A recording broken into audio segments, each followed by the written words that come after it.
My dear friends, आप सबका स्वागत है, वेलकम है आपके अपने चैनल वेब स्टूडियो में।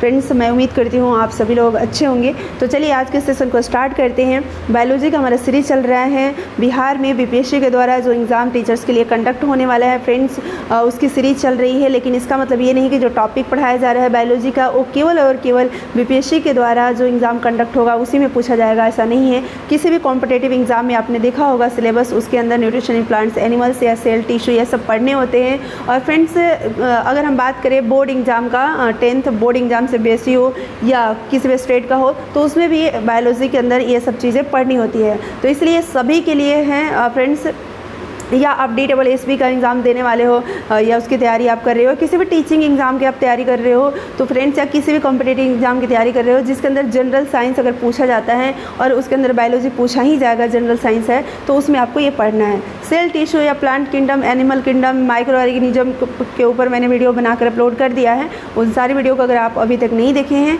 तो आप जाइए, BPSC टीचर्स 2023 ऐसे करके आपका प्लेलिस्ट मिल जाएगा और उसमें सीरियल वाइज सारी वीडियो अपलोड है जो आप देख सकते हैं। आज के हम सेशन में करेंगे न्यूट्रिशन इन प्लांट्स और एनिमल्स वाला अगले सेशन में करेंगे। तो चलिए स्टार्ट करते हैं। सबसे पहले न्यूट्रिशन क्या होता है? पोषण जिसको बोलते हैं, एक होता है पोषण और एक होता है पोषक तत्व। ठीक है, अब देखिए जीवों के शरीर, जितने भी सजीव है उनका वृद्धि होता है, उनके शरीर का निर्माण होता है। ठीक है, तो या कहीं टूट गया, फट गया तो उस वहाँ पर सेल डेवलप होता है। ठीक है, उस मतलब अंग को भरने के लिए, जैसे मान लिया कहीं घाव हुआ, गड्ढा हो गया, फिर धीरे धीरे वो गड्ढा भर जाता है। तो कहने का मतलब कहीं ना कहीं वहाँ पर क्या हो रहा है, आपका शरीर का विकास हो रहा है, डेवलपमेंट हो रहा है, या सेल जनरेट हो रहा है, सेल का डिवीजन हो रहा है। तो इन सब चीज़ों के लिए कुछ ना कुछ तो चाहिए ना शरीर में, तभी तो हो पाएगा। यानी मान लीजिए गाड़ी खूबसूरत है, गाड़ी में पेट्रोल ही नहीं है तो गाड़ी चलेगी थोड़ी। ठीक है, तो उसी तरीके से फ्रेंड्स इस गाड़ी को चलाने के लिए जो चाहिए, ठीक है, जैसे लवण हो गया, एनर्जी हो गया, न्यूट्रिएंट जिसको बोलते हैं चाहिए, तो ये प्राप्त करने का जो प्रक्रिया है उसको पोषण कहते हैं। और जो हम प्राप्त करते हैं ये सब पोषक तत्व कहलाते हैं। ठीक है, जैसे कार्बोहाइड्रेट, प्रोटीन, फैट, लवण, एनर्जी, ये सब जो भी है। ठीक है, अब देखिए यहाँ पर निम्न दो प्रकार से यहाँ पर पोषण होता है। जैसे एक स्वपोषण, ऑटोट्रॉफिक न्यूट्रिशन। इसमें क्या होता है कि कोई भी जीव जो है अपना भोजन खुद ही बनाता है, किसी दूसरे पर वो डिपेंड नहीं रहता है। और इसमें मेनली पौधे आ जाते हैं, सभी हरे पौधे आ जाते हैं जो अपना भोजन खुद ही तैयार करते हैं। पर पोषण हेटरोट्रॉफिक के अंदर क्या होते हैं कि वे जीव जो अपना भोजन खुद नहीं तैयार करते हैं, खुद नहीं बनाते हैं और जो दूसरे जीवों पर निर्भर करते हैं। ठीक है, अब निर्भर दूसरे जीवों पर करते हैं तो अलग अलग तरीके से, जैसे सैप्रोफाइटिक न्यूट्रिशन की बात करें, मृत जीवी पोषण, तो ये भी क्या है, पर पोषण ही है।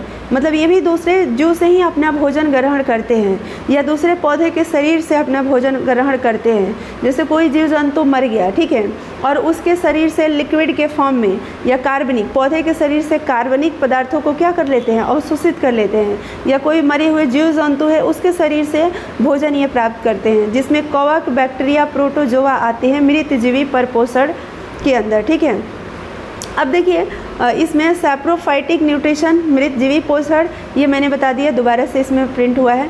पैरासाइटिक न्यूट्रिशन यानी कि परजीवी, परजीवी मतलब कि किसी दूसरे जीव के शरीर से अस्थाई या अस्थाई रूप से जुड़कर अपना भोजन प्राप्त करना।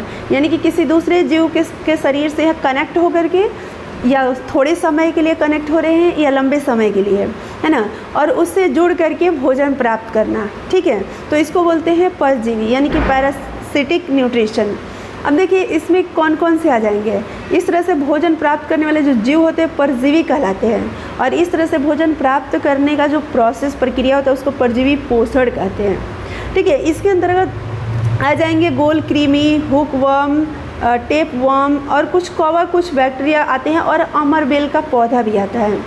ठीक है, तो ये आपने देखा। अब देखिए होलोजोइक न्यूट्रिशन यानी इस प्रकार के पोषण में जीव अपना भोजन पौधा के उत्पाद या दूसरे जंतुओं से प्राप्त करते हैं।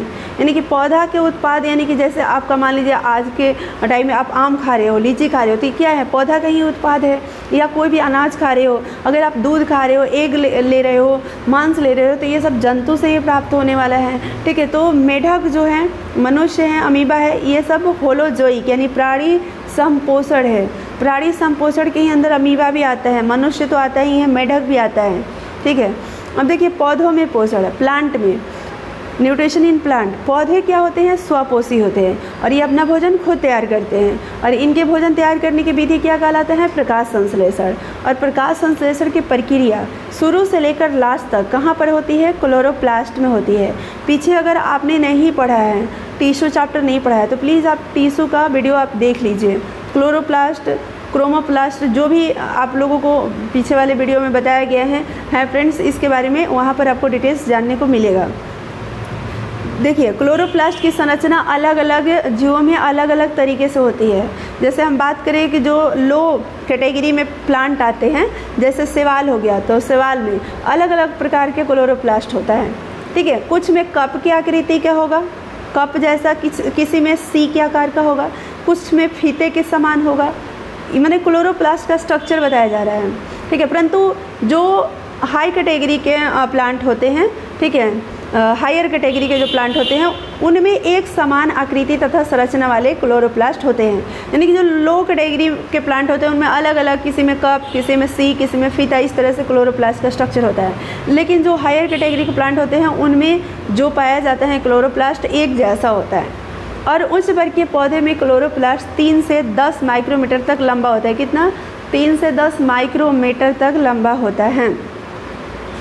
अब यहाँ पर देखिए, क्लोरोप्लास्ट दोहरी झिल्ली यानी मेम्ब्रेन से घिरी संरचना है जिसके भीतर जीव द्रव भरा होता है। क्लोरोप्लास्ट में क्या है, क्लोरोप्लास्ट के चारों तरफ एक झिल्ली होती है जिसको मेम्ब्रेन बोलते हैं और उसके अंदर जीव द्रव भरा होता है। जैसे कोशिका में कैसे है, कोशिका के चारों तरफ एक झिल्ली होता है और बीच में जीव द्रव होता है, भरा होता है, एक लिक्विड, है ना।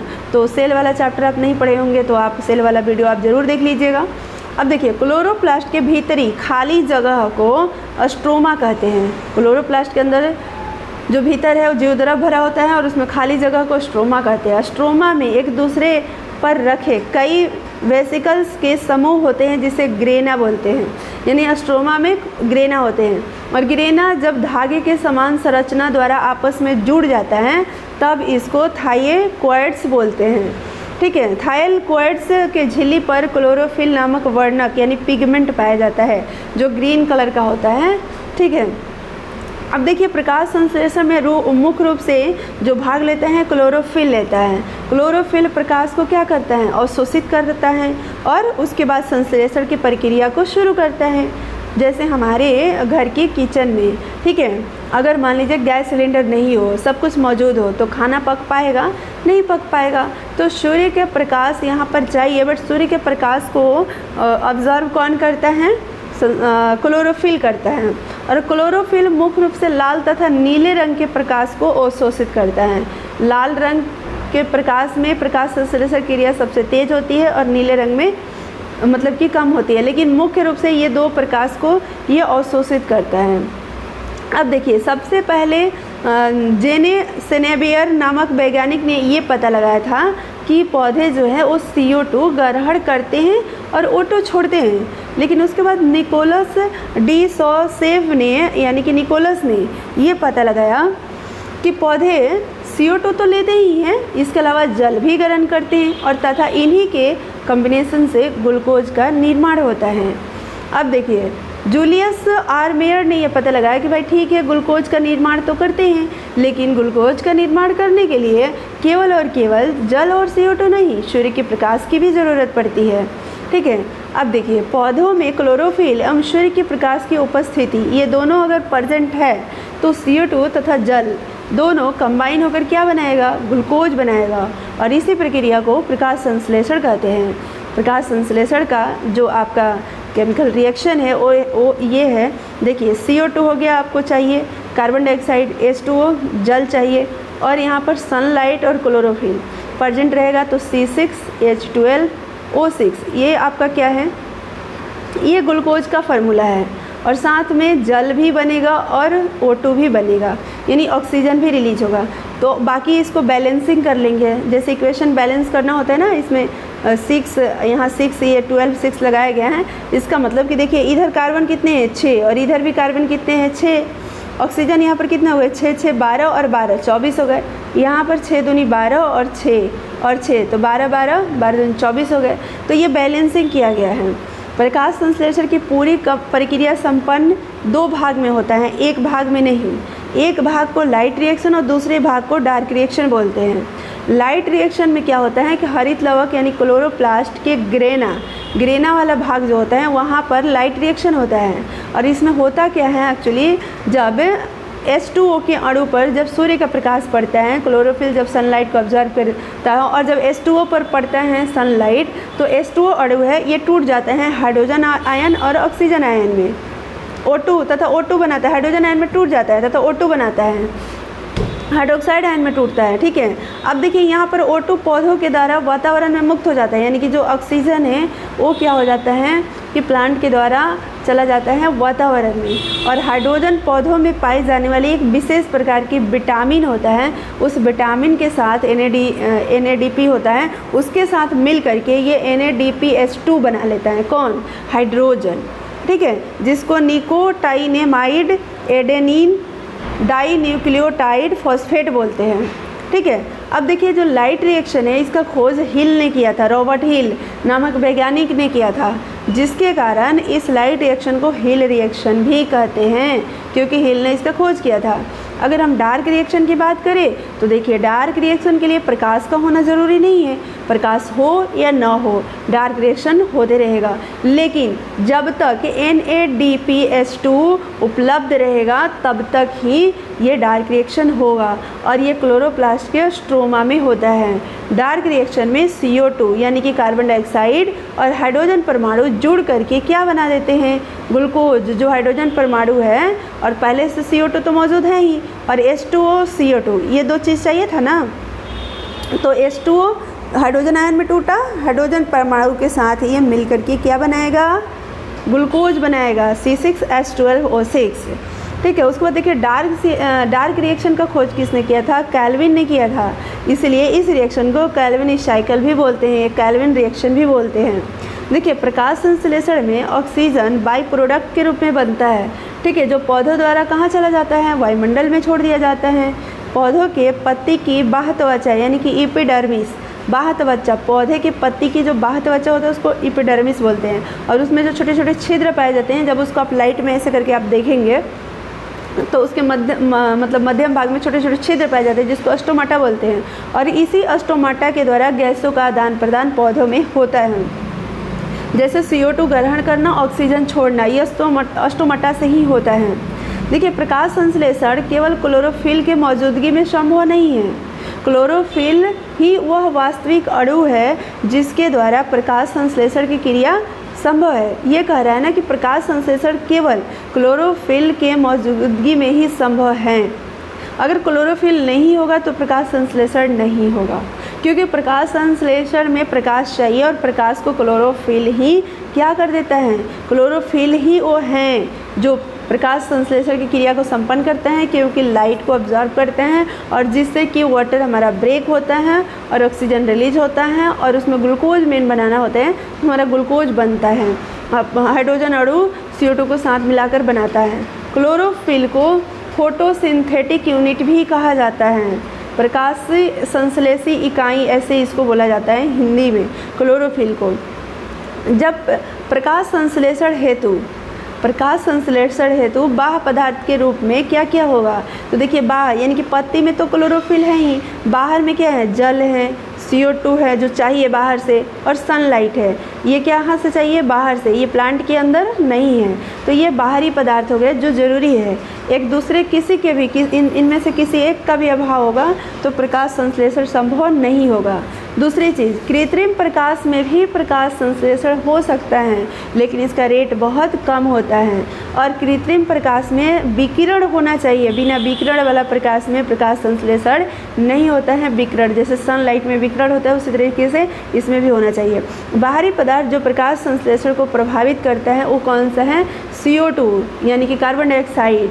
अब देखिए कार्बन डाइऑक्साइड की मात्रा बढ़ने पर क्या होगा? प्रकाश संश्लेषण का रेट बढ़ेगा, लेकिन एक समय तक, और एक समय के बाद फिर घटना शुरू होगा, और फिर लगातार जैसे जैसे और ज़्यादा अगर CO2 बढ़ते गया तो प्रकाश संश्लेषण का रेट क्या होगा? फिर घटने लगेगा एक लिमिट के बाद। 0.1 से अगर ज़्यादा हो गया तो रुक भी जाएगा, यहाँ तक जाते जाते प्रकाश संश्लेषण घटते घटते रुक भी जाएगा उसका रेट। इसलिए CO2 को प्रकाश संश्लेषण का लिमिटिंग फैक्टर भी कहा जाता है।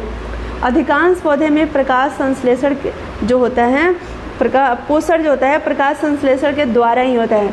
कुछ ही पौधे ऐसे होते हैं जो परजीवी होते हैं, नहीं तो मैक्सिमम अपना भोजन कैसे ग्रहण करते हैं, प्रकाश संश्लेषण के द्वारा करते हैं। जैसे कुछ ऐसे होते हैं जिनमें प्रकाश संश्लेषण नहीं होता है, वो दूसरे पर डिपेंड रहते हैं, जैसे अमरबेल हो गए।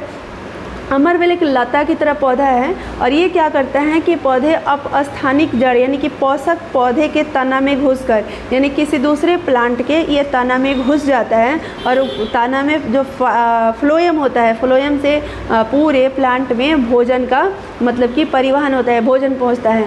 तो ये क्या करता है कि किसी पौधे के तना में घुसकर और उसके फ्लोएम से जुड़ जाता है और वहाँ से वो अपना भोजन ग्रहण करने लगता है। फ्लोएम में जो भोजन है वहाँ से वो ग्रहण करता है।